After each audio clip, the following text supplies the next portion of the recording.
예, 안녕하세요. 한서방입니다. 오늘은 제가 방금 영화를 한 편 보고 왔습니다. 요즘에 많이 보고 계신다는, 예, 보헤미안 랩소디인데, 제가 이걸 보게 된 경위는, 얼마 전에 제가 인천에 독립영화 찍으러 이제 갔었는데, 그때 이제 미술 팀원 중에 한 분이 이제 22살 된 여자분이었어요. 그래가지고, 보헤미안 랩소디를 봤다고 하더라고요. 옆에 있던 한 50대 중년 아저씨가 눈물을 흘리면서 그렇게 보더라, 그렇게 이야기를 하더라고요. 그래서 이제, 20대 그분은 이제 그 퀸에 대해서는 잘 모르고, 이제 퀸 노래에 대해서는 알고 있더라고요. 왜냐하면 퀸 노래가 많이 알려져 있잖아요, 사실.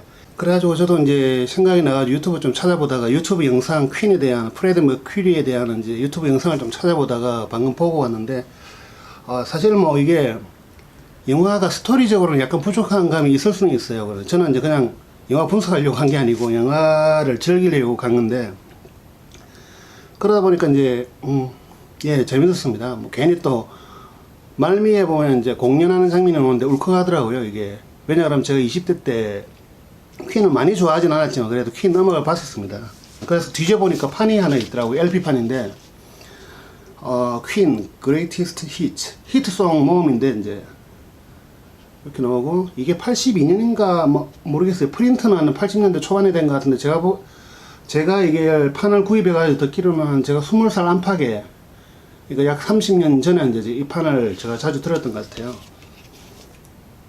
퀸 히트곡이 다 있는 건데, 여기 이제 좀 보면 이제 이게 그 수록된 곡에 대한 설명도 좀 나와 있고, 당시에 제가 좋아하던 음악은 이제 게리 무어 같은 기타리스트, 나 블루스 음악도 좀 좋아했고, 이거는 이제 차이콥스키 비창인데, 이것도 굉장히 차이콥스키에 푹 빠져 있었습니다. 그때 클래식 모차르트나 기타, 드보르작 다 좋아했지만 차이콥스키를 많이 좋아했죠.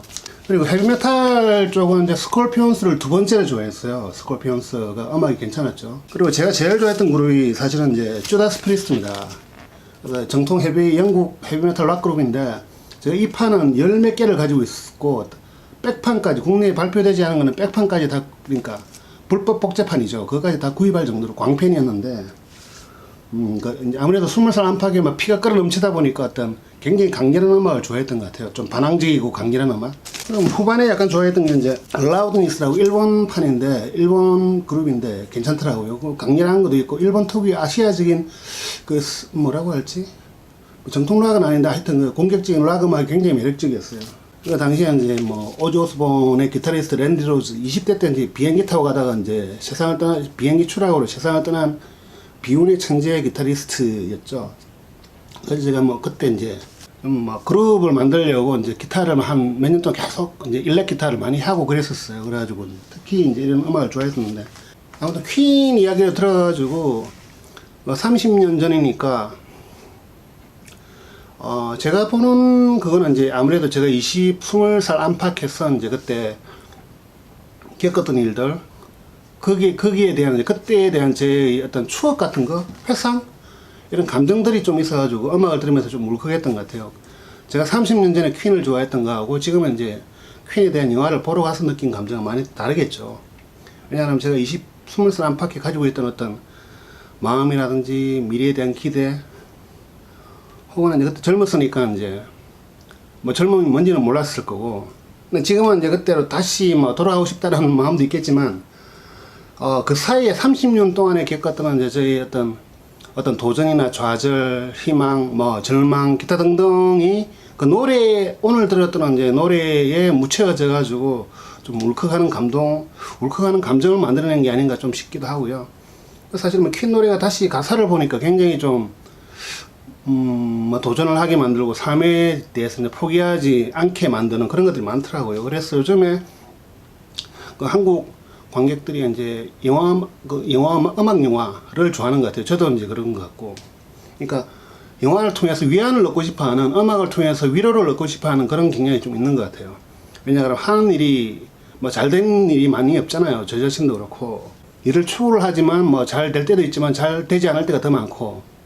그리고 또 저도 그렇지만 개인적인 이제 걱정거리를 안고 있고, 그러다 보니까 어떤 삶의 위로가 되는 그런 것들이 영화이긴 하지만 음악이기도 하잖아요. 사실 영화보다는 음악 힘이 더 큰 게 아닌가라는 생각이 드는 게, 오늘 보헤미안 랩소디를 보면서 사실 그 음악 빼면은 영화가 안 되는 거기도 하지만 음악이 굉장히 힘을 가지고 있는 그 음악 영화였고 그것을 통해서 저도 위로를 얻었고 예전에 이제 원스라는 영화를 봤을 때도 마찬가지 느낌을 받았는데 그 음악이 가지고 있는 어떤 음악이 전해지는 위로 그런 것들이 상당히 크더라고요. 울컥하게 만드는 그런 게 있잖아요. 우리 삶에서 이제 좀 더 희망의 끈을 부여잡고 가게 만드는 어떤 그런 힘들이 있는 것 같아요. 음악은. 물론 이제 그게 순수 영화적 관점에서 보면은 영화가 이제 음악에 너무 기대다 보니까 그 음악을 빼버리면 영화가 완성이 안 돼버리잖아요. 영화라는 형체 자체가 사라져 버리니까 어떤 저는 저 같은 사람처럼 어떤 영화에 대해서 영화 자체에 대해서 많이 고민을 하는 사람들 경우에는 음악 영화가 가지고 있는 어떤 지나치게 어떤 최루성 지나치게 이제 음악에 기대는 측면이 때로는 약간 좀 뭐라고 하죠? 좀 아쉽다고 할까 그런 점이 있긴 하지만 그냥 사실 음악이라는 게 이제 사람의 삶의 어떤 제가 오늘 느꼈듯이 그냥 보고 즐기는 것도 나름대로 의미가 있다고 생각이 됩니다. 오늘 뭐 퀸 그 보헤미안 랩소디를 보면서 뭐 프레드 머큐리가 이제 45세에 세상을 떠났잖아요. 그러면서 그 아까운 40대 나이에 세상을 떠나고 그리고 30년 뒤에 예전 30년 전에 그 음악을 좋아했던 사람이 30년 뒤에 그 음악을 연주했던 사람들에 대한 영화를 보니까 어떤 느껴지는 감흥이 굉장히 좀 새롭기도 하고, 특히 이제 그때 퀸을 기억하는 분들이라면, 퀸의 노래를 알고 있는 분들이라면, 그러니까 약 30년 전에 혹은 20년 전에 그런 영화를 한번 본다면 느끼는 감흥이 좀 색다를 것 같습니다.